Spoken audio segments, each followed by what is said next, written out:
నమస్తే welcome to our channel నేను విశాల్ని YCP నేత అంబటి రాంబాబు ప్రెస్ మీట్ పెట్టి కూటమి ప్రభుత్వం మీద చంద్రబాబు నాయుడు గారి మీద విమర్శిస్తున్నారు. మరి ముఖ్యంగా చూసుకుంటే పోలవరం మీద ఓపెన్ ఛాలెంజ్ చేస్తున్నారు. రాండి ఎవరు వస్తారో నేను మాట్లాడుతున్నాను అన్నట్టు వ్యాఖ్యలు చేస్తున్నారు అంబటి రాంబాబు. జగన్మోహన్ రెడ్డి అంటే చంద్రబాబు నాయుడుకి భయం అంట. ఇది ఎంతవరకు వాస్తవం? దీని మీద పూర్తిగా విశ్లేషించడానికి మనతో పాటు స్టూడియోలో ఉన్నారు senior journalist doctor Kanakadurga Vadlamani గారు ఉన్నారు. వారిని అడిగే విషయాలను తెలుసుకునే ప్రయత్నం చేద్దాం. నమస్కారం మేడం. నమస్తే అండి. అంబటి రాంబాబు ఇప్పుడు కూటమి ప్రభుత్వం వచ్చి సంవత్సరం అవుతుంది. ఎంత అభివృద్ధి చెందుతుందో ఇచ్చిన హామీలు నెరవేర్చుకుంటూ పోవటం జరుగుతున్న నేపథ్యంలో అంబటి రాంబాబు ఇప్పుడు చంద్రబాబు నాయుడు గారి మీద అంటే జగన్ అంటే చంద్రబాబు నాయుడికి భయం అంట. మరి పోలవరం ప్రాజెక్ట్ ఒక పక్క చూసుకుంటే దాన్ని ఎవరు వస్తారు ఓపెన్ ఛాలెంజ్ చేస్తున్నాను రండి అన్నట్టు వ్యాఖ్యలు చేస్తున్నారు. ఎలా చూడాలి మేడం అంబటి రాంబాబు వ్యాఖ్యలను? అసలు పోలవరానికి ఛాలెంజ్ విసరడం ఏంటి? పోలవరం నాకే అర్థం కాలేదు, చంద్రబాబు నాయుడు గారికి ఏం అర్థం అవుతుంది అన్నాడు కదా గతంలో. అసలు డయాఫ్రమ్ వాళ్ళంటే ఏంటో నాకు తెలియదు అన్నాడు. అందుకని అసలు జగన్మోహన్ రెడ్డి చెప్పి ఈయన ప్రెస్ మీట్ పెట్టాడా, ఈయన సొంతంగా ప్రెస్ మీట్ పెట్టారా అంబటి రాంబాబు? రెండోది అసలు మీకు ఛాలెంజ్ చేసి దమ్ముందా? ఇవాళ పోలవరం గురించి మీరు మాట్లాడటం ఏంటి? అమరావతి గురించి మీరు మాట్లాడటం ఏంటి? అసలు మీకు అర్హత లేదు. ఫస్ట్ థింగ్, ఇప్పుడు అమరావతి నిధులు మీరేం చేశారు, పోలవరం నిధులు మీరేం చేశారు, అమరావతిని ఎందుకు జంగిల్ చేసేసారు, వాటి మీద మాట్లాడండి. అసలు చంద్రబాబు నాయుడు గారు వచ్చి మీతో ఛాలెంజ్ చేయటం ఏంటి? అంబటి రాంబాబుతో చంద్రబాబు నాయుడు గారు ఛాలెంజ్ చేయటం ఏంటండి? ఆయన వచ్చి ఎందుకు నీ ఛాలెంజ్ స్వీకరిస్తారు? ఇప్పుడు ఏదైనా సమఉజ్జీ ఉండాలి. ఈవెన్ జగన్మోహన్ రెడ్డే సమఉజ్జీ కాదు, ఇంకా రాజశేఖర్ రెడ్డి గారు ఉండుంటే కనీసం చంద్రబాబు నాయుడు గారు రాజశేఖర్ రెడ్డి గారితో తలపడతారు. అసలు జగన్మోహన్ రెడ్డే కానప్పుడు అంబటి రాంబాబు ఎవడు కదా? కాబట్టి అసలు ఇవాళ అంబటి రాంబాబు ఛాలెంజ్ చేయటం ఏంటి? అంబటి రాంబాబు అంటారు చంద్రబాబు నాయుడు గారు భయపడిపోతున్నారట జగన్మోహన్ రెడ్డిని చూసి, ఈయన వణికిపోతున్నారట పాపం. దేనికో అసలు దేనికి వణకాలి? ఇప్పుడు వణుకుతున్నది మీ జగన్మోహన్ రెడ్డి. ఇది నారాయణ స్వామి అప్రూవర్గా మారిపోయాడని భయపడి వస్తున్నాడు ఆయన. అక్కడ ఆయనేమో నేను జగన్ నాకేమీ చెప్పలేదు అని ఆయన అంటాడు.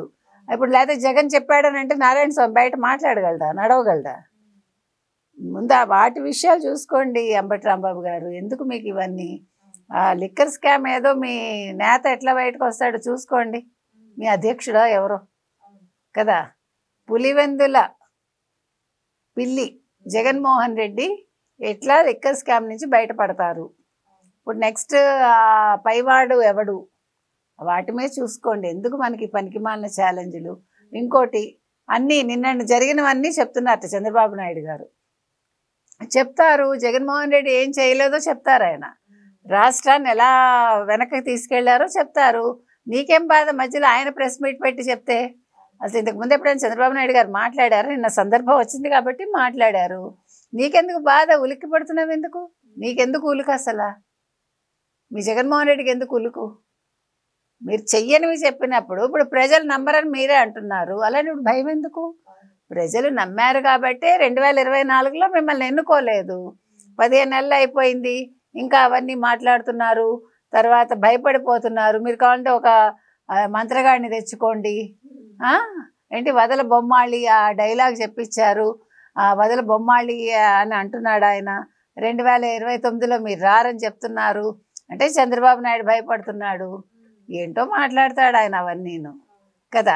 పైగా 2019లో ఎంత ఓట్ షేర్ వచ్చింది, 2024లో ఎంత ఓట్ షేర్ వచ్చింది, అదేదో మాట్లాడాడు ఆయన. ఇప్పుడు అవన్నీ ముఖ్యం కాదు. అసలు చంద్రబాబు నాయుడు గారు ఎందుకు భయపడాలి జగన్మోహన్ రెడ్డిని చూసి?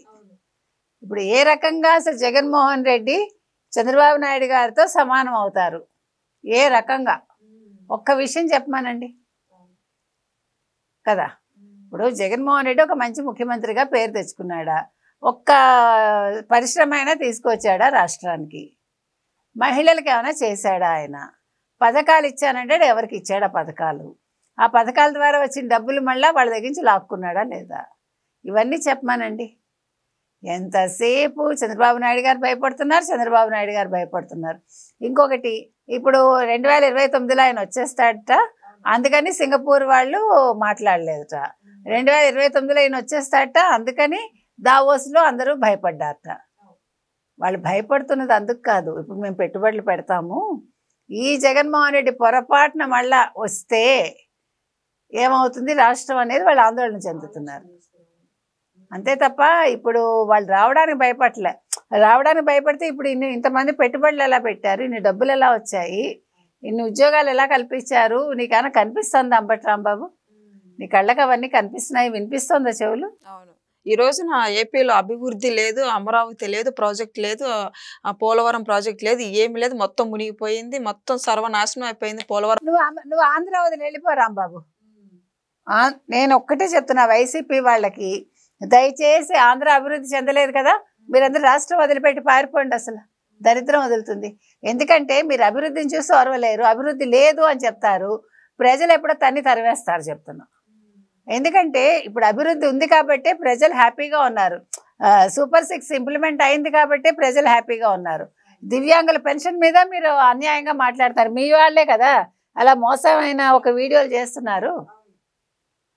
దివ్యాంగుడు కాకపోయినా దివ్యాంగుడు అని చెప్పి పెన్షన్ తీసుకున్నాడు కదా, గతంలో మీ హయాంలో 1,00,000 మంది దాకా మీరు ఇచ్చారట, చూసుకోండి. ఇప్పుడు అవన్నీ బయటకు వస్తే మీరు మొహం ఎక్కడ పెట్టుకుంటారో చూసుకోండి.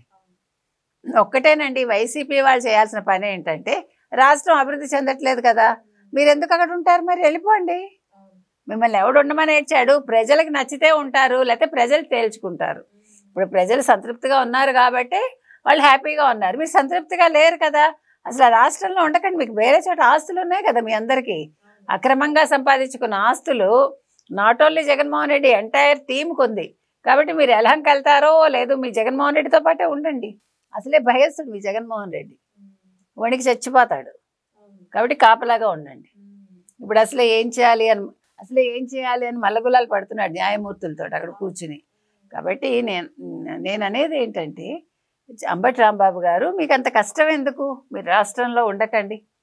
మీరు 29లో వస్తామని కలలు కంటున్నారు కదా, వస్తే అప్పుడు వద్దురు, కానీ రాకపోతే శాశ్వతంగా మీరు వేరే చోట పర్మనెంట్ రెసిడెన్సీ తీసుకుందరు. కానీ మరి నెక్స్ట్ జగన్మోహన్ రెడ్డి ప్లాన్ ఏంటి మేడం? మొన్నేమో రాజమండ్రి పర్యటన అన్నారు, రేపు ఇంక మళ్ళీ ఏమో తిరుపతి పర్యటన అంటున్నారు, ఎలా చూడాలి మేడం? ఆయన వెళ్తాడు, కాకపోతే ఏంటంటే ఇప్పుడు ప్రెసెంట్ ఆయన న్యాయ నిపుణులతో చర్చిస్తున్నాడు తన కేసు గురించి. ఎందుకంటే నారాయణ స్వామి గారు సిట్ని పిలిచారు, మాట్లాడారు, మళ్ళీ సిట్ ఆయన రమ్మంది. ఈసారి సిట్ రమ్మందంటే ఆయన అరెస్ట్ చేసే అవకాశం ఉంది. కాబట్టి జగన్మోహన్ రెడ్డి ఇప్పుడు భయపడుతున్నాడు. ఇప్పుడు ఈ లిక్కర్ స్కామ్ని పడదవ పట్టించడానికి, లేదా పక్కదారి పట్టించడానికే అంబటి రాంబాబు ఈ రకంగా మాట్లాడుతున్నాడు. మీకు ఇప్పుడు అర్థమైంది కదా. అంటే జగన్మోహన్ రెడ్డి అరెస్ట్ అవుతాడనే భయం వాళ్ళలో ఉండి, ఈ విషయం ప్రజలు ఎక్కడ మాట్లాడతారో అని దాన్ని మసిపూసి మారేడికాయ చేయడానికి ఇవాళ చంద్రబాబు నాయుడు గారు నిన్న జరిగినవన్నీ ఎత్తుతున్నారు. ఎప్పుడో అంటే జరిగాయని ఒప్పుకుంటున్నావు కదా నువ్వు.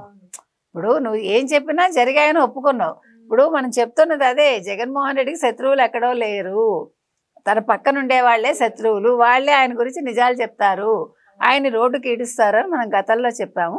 ఇవాళ అంబటి రాంబాబు అదే మాట్లాడారండి. కొత్తగా చెప్పింది ఏమీ లేదు. మా నాయకుడు తప్పు చేశాడు, 5 ఏళ్ళు ఆయన ఏమీ పాలించలేదు, అవినీతి చేశాడు అని ఆయన మాటల్లోనే మనకు అర్థం అవుతుంది. కాబట్టి అంబటి రాంబాబు గారు, మీరు రాష్ట్రంలో ఉండకండి, హ్యాపీగా బయటికి వెళ్ళిపోండి. ఎలాగా మీ జగన్మోహన్ రెడ్డి జైలుకి వెళ్తారు ఖాయం. అది ఇంకా దీని గురించి ఇంతకంటే ఆయన పాపం గొంతు చించుకోవటం అనవసరం, అది మనం చెప్తాం. సో ఇదని చూసారు కదా అంబటి రాంబాబు వ్యాఖ్యలు, వాళ్ళు తప్పులు చేసిన కప్పు పుచ్చుకోవడానికి అంబటి రాంబాబు ఏమైనా మాట్లాడుతుంటారు. అయితే ఇంకేం జరుగుతుందో నెక్స్ట్ వీడియోలో అయితే తెలుసుకుందాం. Thank you madam. Thank you.